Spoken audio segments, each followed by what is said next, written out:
So in this video, I'll tell you what traveling Switzerland in March is actually like, where you can still ski, where spring is already starting to show, and more. Because this is Switzerland Insider, my name is Greg, I'm Swiss, and with me, we'll travel Switzerland proper.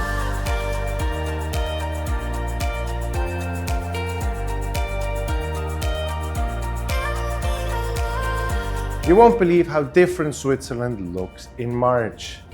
Now, March is the month where winter slowly loses control. But it does not disappear overnight like you're taking down Christmas decorations. And spring doesn't suddenly switch on either. Now, in the lowlands, north of the Alps, winter starts fading. Snow in the cities becomes unlikely, though it's never impossible. Temperatures usually sit somewhere between 5 and 15 degrees centigrade during the day, usually colder at night. It often feels in between. Now, trees are still bare, fields are brown, and it's not pretty yet in many places. This is why people start saying March looks bad. Now, here's the shift. If you go south, if you go lower, or you go towards Ticino and the Lake Geneva region, there, in Ticino, for example, you start seeing the first real signs of spring. Palm trees don't look out of place anymore, camellias begin to bloom, and a lot of cafes start putting their chairs outside again. Now, although it's not summer, it feels more alive. Around Lake Geneva, especially on the terraced vineyards and lakeside promenades, you also start noticing the change. The sun feels stronger, the days are also clearly longer. Though it's not yet blossom season everywhere, the direction is obvious. Now in the mountains, it's a different story. Higher elevations still look fully wintry. The snow cover remains strong higher up in places like Zermatt or the Jungfrau region. Now, although big snowfalls become less frequent, they can still happen. Lower mountain villages, though, lose their postcard winter look. The snow melts and the slopes in the area turn patchy. The fairy tale winter villages are mostly gone by March. Now, most travelers completely mess up March ski trips. Yes, you can absolutely still ski in March, but you need altitude. Higher resorts continue operating with good conditions, often with more sunshine and slightly milder temperatures than January or February. For many skiers, this is actually a very enjoyable time. Now, in lower resorts, once the school ski holidays are over, many of them start actually closing. Some shut down completely, others reduce operations. That's not because there's no snow anymore, but the demand drops heavily after that. Now, if you're planning a ski trip in March, you have to check carefully. What altitude does the resort reach? Until when are the lifts officially running? And are all sections still open? March is good for extending your ski season, but it's not the month to pick a random small resort and hope for the best. And one more thing, slopes can change character during the day. The mornings are usually firmer, the afternoons are softer, sometimes slushy. That's absolutely normal in March. But this means you can hit the slopes in the morning and you can hit the après-ski in the afternoon.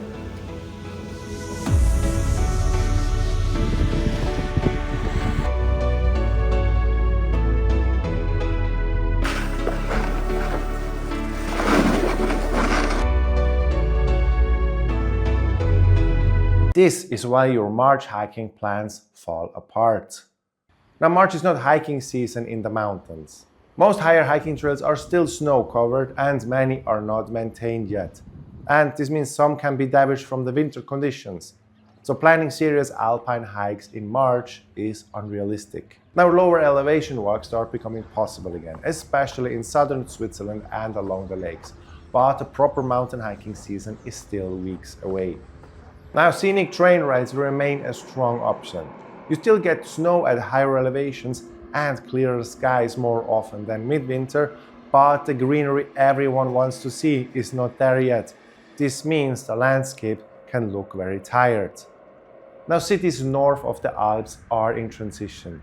They're no longer deep winter, but they're not spring mode either. So you won't get blossom-lined old towns yet, but you also won't deal with the cold and fog as much anymore. This is one of the cheapest months to travel Switzerland. March is quieter. After February, the school holidays, the visitor numbers drop noticeably. The ski resorts calm down and therefore accommodations become easier to find. Prices often soften, especially in mountain areas, once peak winter demand disappears. This is why March can be a smart traveler's month. You can ski higher up at more reasonable rates, you can enjoy early spring in southern Switzerland without the summer pricing yet, and you can move around between the two without fighting crowds. But the downside is simple. The country is not operating at full capacity and your holiday pictures may not look like a postcard yet also.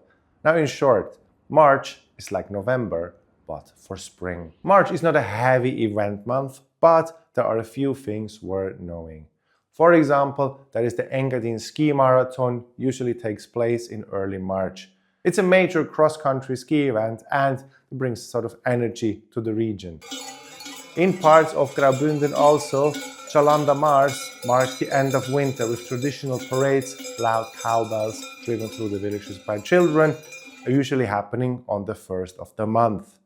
Beyond that, and some outdoor festivals up in the ski resorts, March is more seasonal than event-driven. Here's how I would avoid ruining a March trip as a Swiss local. Now personally, I like March.